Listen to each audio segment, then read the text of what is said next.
সকালে যদি এরকম একটা ব্রেকফাস্ট হয় হেলদি, তাহলে কিন্তু সকালটা জমেও যায়, পেটটাও ভরে যায় আর ভীষণ টেস্টিও। তা দেখো কিভাবে করি আমি। এখানে 1 বাটি চিড়ে নিয়ে নিয়েছি, আমি লাল চিড়ে ইউজ করেছি, তোমরা সাদা চিড়েও নিতে পারো। চিড়েটা 3-4 বার করে ভালো করে ধুয়ে 1/2 বাটি সুজি আর 3 চামচ মতো টক দই দিয়ে বেশ আমি ভালো করে মাখিয়ে এটা ঢেকে রেখে দেবো 5 মিনিট।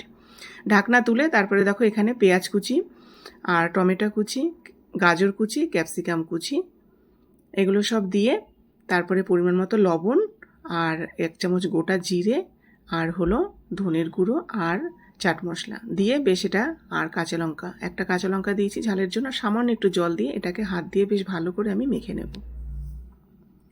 এই দেখো এইভাবে বেশ চেপে চেপে এইভাবে মেখে নিলাম, এরকম হবে। এবার হাতে একটুখানি তেল দিয়ে তারপরে দেখো গোল গোল করে এইভাবে হাতের সাহায্যে বেশ একটু চ্যাপটা করে বেশ রাউন্ড করে করে সুন্দর শেপে এইভাবে করে নিলাম। সবগুলো এইভাবে রেডি করে নিচ্ছি হাতের সাহায্যে, তোমরা তোমাদের ইচ্ছা মতো শেপ দিতে পারো। দেখো রেডি হয়ে গেল সবগুলো।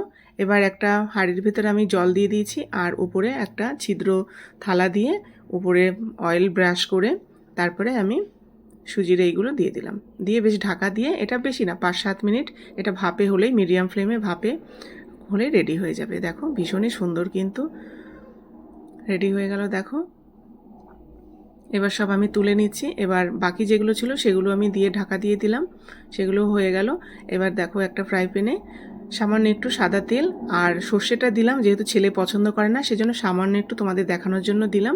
তোমরা এখানে 1 চামচ দেবে সর্ষে আর 1 চামচ বড় চামচের তিল, সাদা তিল আর কারি পাতা দিয়ে একটু হালকা নাড়াচাড়া করে আর সেই সুজির ওইগুলো দেখো সব দিয়ে দিলাম, দিয়ে একটু নাড়াচাড়া করেই রেডি হয়ে গেল আমার সুন্দর একটা সকালের ব্রেকফাস্ট। অবশ্যই কিন্তু তোমরা ট্রাই করো। সসের সাথে আমি সার্ভ করলাম, দারুণ হয়েছিল।